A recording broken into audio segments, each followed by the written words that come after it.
Puji nama Tuhan, Shalom.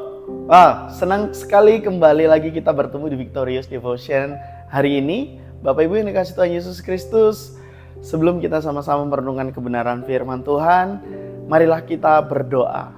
Mari kita bersatu dalam doa. Kami mengucap syukur Tuhan untuk kasih-Mu, untuk anugerah-Mu, untuk kebaikan-Mu yang begitu limpah dalam kehidupan kami.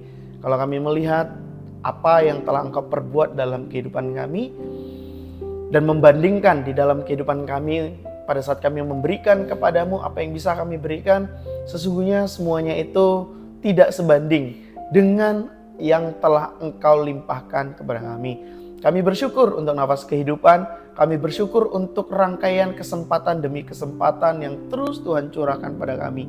Dan saat ini kami mau sama-sama mempelajari kebenaran firman-Mu, kami mau menangkap, kami mau mengerti isi hati-Mu. Urapi setiap kami pribadi lepas pribadi, berbicaralah kepada kami Tuhan, sehingga kami mengerti apa yang menjadi keinginan-Mu. Urapi hamba-Mu sehingga hamba-Mu menyampaikan kebenaran firman-Mu dengan tepat, tanpa ada satu kesalahan pun.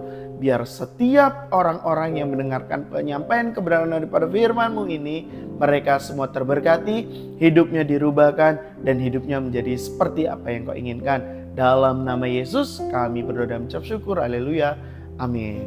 Nah, Bapak Ibu Saudara yang dikasihi Tuhan Yesus Kristus, senang sekali kembali menyapa di Victorious Devotion hari ini.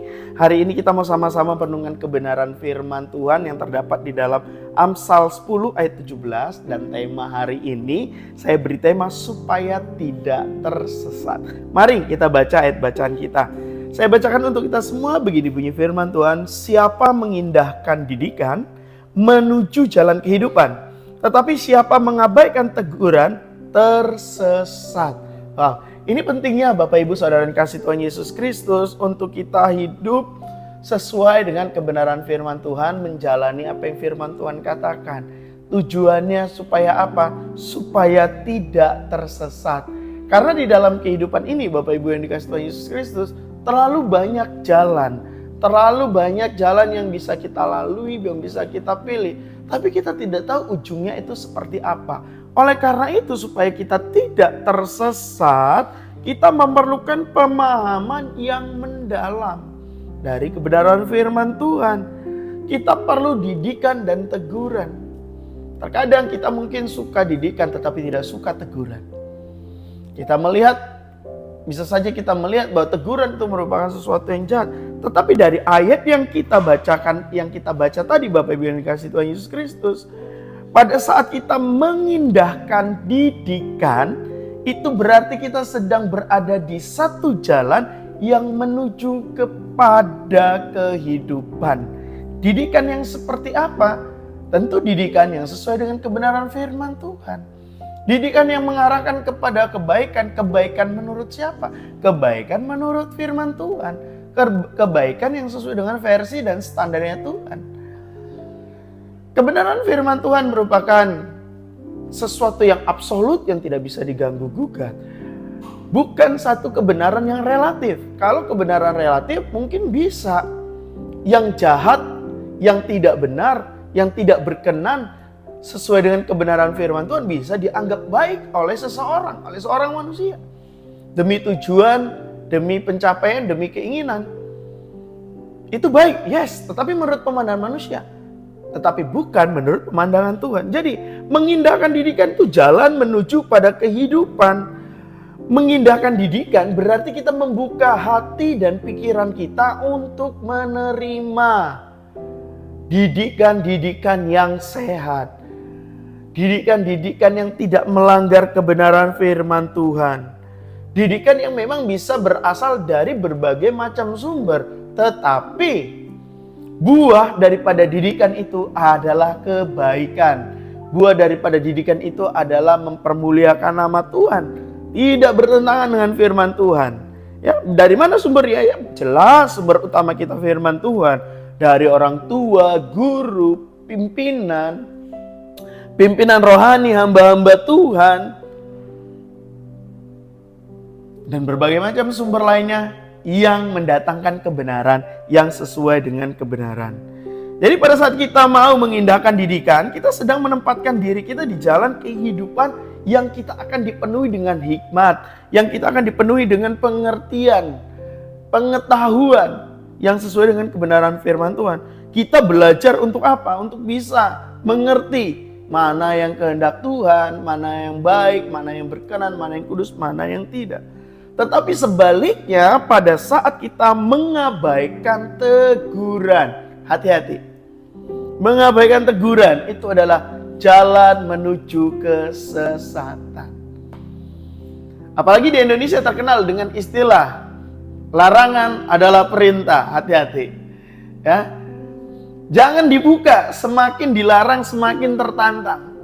Dan pada saat kita mengabaikan teguran, berarti kita sedang menuju jalan kesesatan dan tidak jarang, bukan tidak jarang, bisa saja menuju kepada kebinasaan.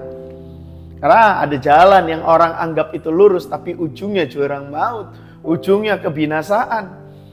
Hati-hati. Jadi jangan langsung kita menolak teguran-teguran yang ada. Tuhan bisa menegur kita dengan berbagai macam cara. Kalau saya berprinsip, Bapak Ibu yang dikasih Tuhan Yesus Kristus, ada 3 cara Tuhan untuk menegur saya. Dan saya percaya ini juga bisa berlaku secara umum. Yang pertama, melalui orang terdekat. Orang terdekat pasti udah ingatkan, sudah sadarkan. Tapi kalau diabaikan, berarti sudah menolak satu. Yang kedua adalah melalui Roh Kudus. Roh Kudus berbicara dalam hati nurani saya, berbicara dalam pikiran saya, untuk memberikan sebuah teguran. Kalau ini diabaikan, hati-hati. Dan yang terakhir, ini yang paling bahaya. Saya sedang tidak menakut-nakuti, tetapi ini relevan kepada semua orang. Teguran yang terakhir adalah melalui masalah. Udah dikasih tahu, contoh sederhana, jangan makan pedas, masih makan aja terus. Dari orang terdekat, dari Roh Kudus udah diingetin, aduh aku kalau makan pedas ini, nanti ini dampaknya, masih nih, akhirnya sakit perut baru, aku gak mau makan pedas lagi. Itu berlaku untuk seluruh kehidupan kita. Tetapi percayalah, pada saat kita mengindahkan didikan dan tidak mengabaikan teguran, maka kita akan berjalan menuju jalan kehidupan. Dan percaya bahwa Allah turut bekerja dalam segala sesuatu untuk mendatangkan kebaikan. Bagi siapa? Bagi orang-orang yang mengasihi Dia. Dan kita adalah orang-orang yang mengasihi Dia. Sehingga pada saat kita mengasihi Dia, maka kita akan mau mengindahkan didikan dan tidak mengabaikan teguran. Selamat hidup di dalam didikan Tuhan. Selamat dalam hidup menjalankan perintah dan peka terhadap teguran Tuhan. Sampai ketemu di Victorious Devotion yang akan datang. Mari kita berdoa. Kami ucap syukur Tuhan untuk firman-Mu hari ini, untuk didikan yang telah Engkau berikan, baik melalui orang tua kami, melalui sanak saudara, melalui orang-orang terdekat kami, didikan melalui guru, melalui hamba-hamba-Mu. Kami bersyukur, dan kami bersyukur untuk didikan yang terutama melalui kebenaran firman-Mu. Ajar kami mengerti untuk kami terus menjalankan kebenaran firman-Mu. Ampuni kami kalau kami tidak mengindahkan, kalau kami mengabaikan teguran yang daripada Tuhan. Apakah dari orang terdekat kami? Apakah dari Roh Kudus? Atau dari permasalahan yang kami hadapi? Kami masih belum peka terhadap teguran yang Engkau berikan. Ampuni kami. Mampukan kami untuk menangkap setiap teguran-teguran yang Tuhan berikan kepada kami. Karena kami tahu teguran-Mu adalah baik, teguran-Mu adalah bentuk daripada kasih-Mu untuk kami hidup terus di jalan-jalan-Mu yang menuju kepada kehidupan. Dan Engkau sendiri adalah jalan kehidupan itu. Kami bersyukur dan berterima kasih. Kami menyerahkan hidup kami sepanjang hari ini dan sepanjang kehidupan kami dalam tangan-Mu.